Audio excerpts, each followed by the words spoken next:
Astro సిండికేట్లో మీ personal and business promotions కోసం కింది నెంబర్కు కాంటాక్ట్ చేయండి.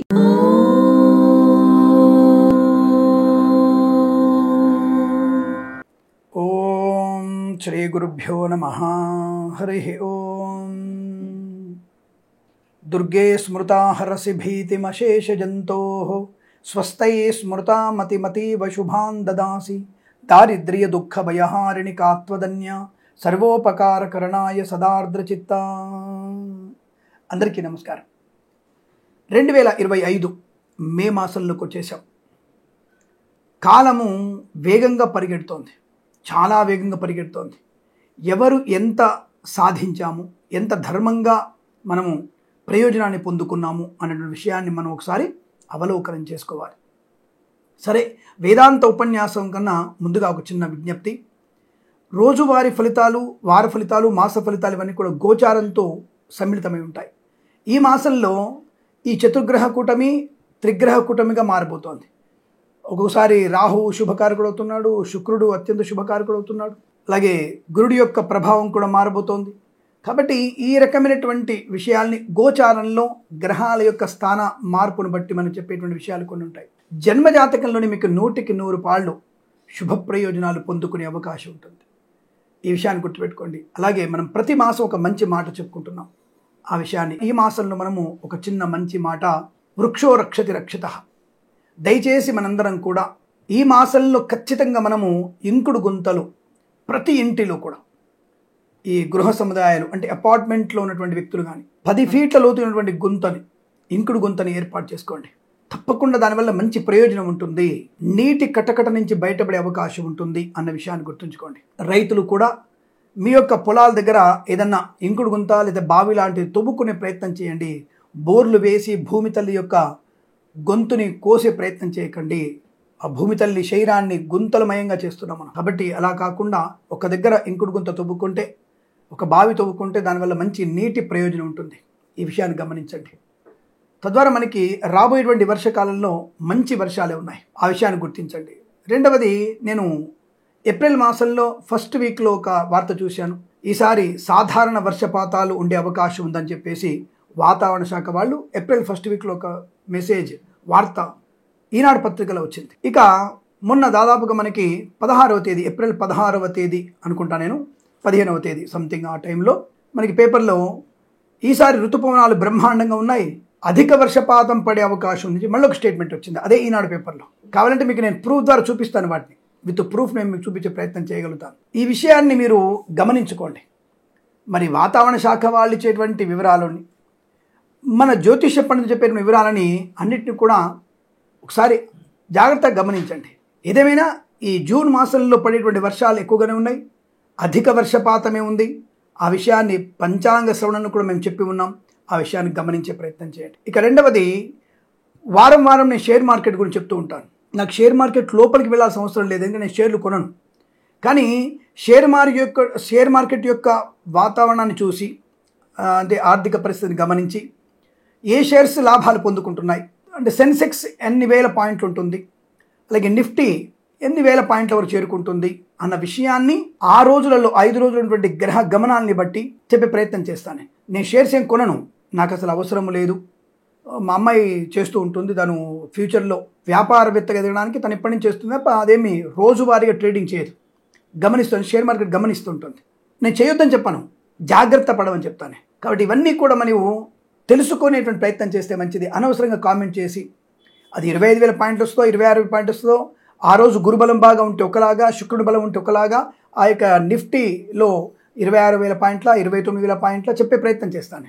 ఎందుకంటే గత 2 మాసాల క్రితం చెక్ చేస్తాను నేను ఎలా ఉంటుంది అనే షేర్ మార్కెట్ని. ప్రతి ఒక్క విషయం కూడా నేను ఏ చెప్పిన రీల్స్ వేసినా, ఏది మీకు షార్ట్ వీడియోలు చేసినా, ఇవన్నీ కూడా నేను ఆధారం లేకుండా ఏది చేయను, చెప్పను కూడా. నేను ఆధారంతో చెప్తాను. నేను చెప్పేటువంటి అక్షయ తృతీయ గురించి కానివ్వండి, ఆడవాళ్ళకు వచ్చేటువంటి ఋతుస్రావం కానివ్వండి, ఈ ఋతుస్రావం గురించి ఏదైనా సరే నేను ధర్మబద్ధమైనటువంటి విషయాలను చెప్పే ప్రయత్నం చేయ తప్ప అనవసర పిచ్చి మాటలు మాట్లాడే ప్రయత్నం చెయ్యను.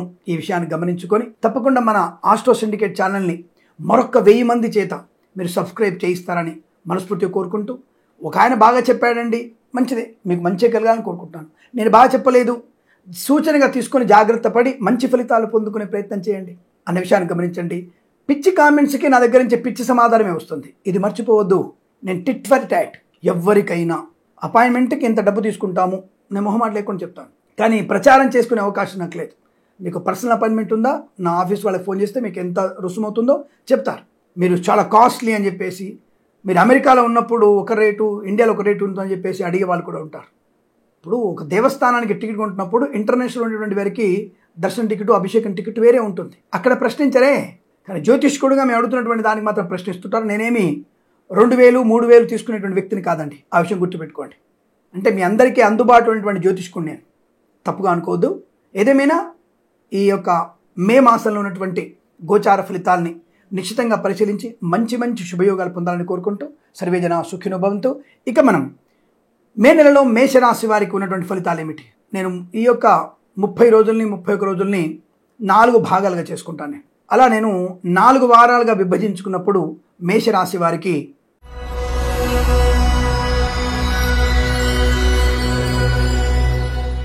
అందరికీ నమస్కారం.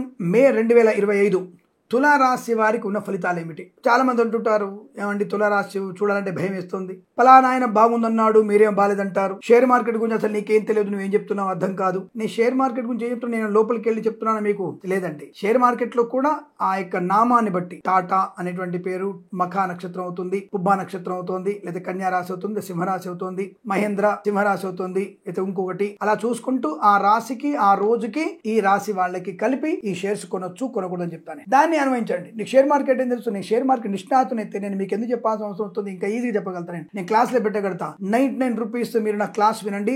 నా క్లాస్ వింటే మీకు షేర్ మార్కెట్ ఎలా ఉండాలో తెలుస్తుంది. షేర్లు తగ్గినప్పుడు కొనకూడదు, పెరిగినప్పుడు అమ్మాలి అనే క్లాస్ నేను చెప్పేవాడిని. ఒక అపాయింట్మెంట్ 99 రూపీస్ ఓన్లీ. నా సెమినార్ అటెండ్ అవ్వని చెప్తాను కదా. నాకు దాని గురించి నిష్ణాతులు ఏం చెప్పాను? నేను జాతకం ద్వారా ఆ యొక్క షేర్లని పరిశీలన చేయడం నా బాధ్యత. ఇది అర్థం చేసుకోలేనటువంటి వ్యక్తులకి నేను పదే చెప్పాల్సిన అవసరం లేదు. సరే, ప్రస్తాంశంలో మనకి రాశి ఫలితాలు ఉన్నాం కాబట్టి ఈ రాశి వారికి ఈ మాసంలో మొదటి వారం 4వ వారం ఏ మాత్రం బాగులేదు. First last week of the month May ఏ మాత్రం అనుకూలంగా లేదు.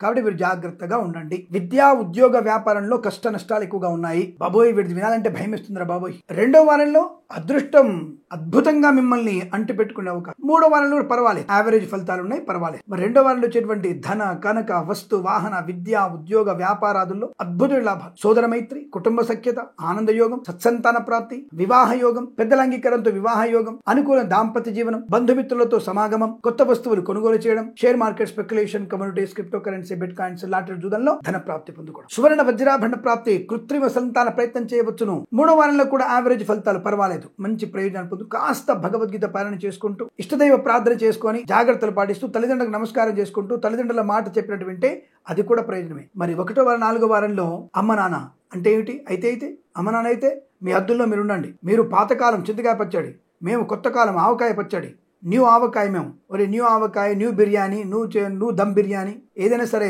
పాత చింతకాయ పచ్చడి ఆరోగ్యాన్ని కలిగిస్తుంది తప్ప అనారోగ్యాన్ని కలిగించదు. నువ్వు తినటువంటి new dum biryani, new midnight బిర్యానీలు మీకు రోగాన్ని కలిగిస్తాయి. ఏదైతే మీరు మోడరేటివ్ అనుకుంటున్నారో అది ఆరోగ్య నెగిటివ్ అనమాట. అదే పెద్దవాళ్ళు ఆరోగ్య మోడరేటివ్ వాళ్ళు. కాబట్టి పెద్దవాళ్ళు చెప్పిన మాట ఖచ్చితంగా పాటించాల్సిందే. అమ్మ నాన్నని పక్కన పెట్టి ఇష్టమైనటువంటి వ్యక్తితో ఇష్టం వచ్చినట్టుగా తిరగడం. ఈ మధ్య వాయువర్సలైనటువంటి తత్వాలు ఎక్కువైపోయినాయి. ఆడపిల్లలు ఒరే అనుకోవడం, తురే అనుకోవడం, మంచిగా మద్యపానం, నువ్వు 1 వేస్తావా నేను 2 వేస్తాను, నువ్వు 2 పెగ్గులు 4 పెగ్గులు వేస్తాను. ఆడవాళ్ళు ఎక్కడ కూడా సమానమే. నువ్వు 2 లక్షలు లంచం తీసుకున్నావా నేను 4 లక్షలు తీసుకుంటాను లంచం. నువ్వు ప్రైవేట్ కంపెనీలో చేస్తున్నావు, నేను ప్రైవేట్ కంపెనీలో నేను టాప్ లెవెల్లో ఉంటాను. నాకు నచ్చినటువంటి వాడే నాకు మొగుడు కావాలి. Height Prabhas height, colour Mahesh Babu colour, taste junior NTR taste, style ఇంకా మనకి అల్లు అర్జున్ స్టైలు, ఇలాంటిలో నాకు మొగుడు కావాలి. సింగిల్ ఇల్లు కావాలి, సపరేట్ ఇంట్లో ఉండాలి, సపరేట్ కాపురం కావాలి, అమ్మ నాన్న దూరంగా ఉండాలి, మా అమ్మ నాన్నలు వస్తారు, మీ అమ్మ నాన్న రావద్దు. ఇలాంటి కల్చర్లు మునిగి వెళ్తున్నాం. లేదంటే 2 అమ్మ నాన్నలు వదిలేద్దాం, నాకు సంబంధం లేదు వాళ్ళతో, వాళ్ళ చావు వాళ్ళు దావని. మనల్ని కన్నారు, వాళ్ళు సుఖం కోసం మనల్ని కన్నారు కాబట్టి మనకు వాళ్ళు ఇచ్చేదేంటి? మనం కనమని చెప్పామా?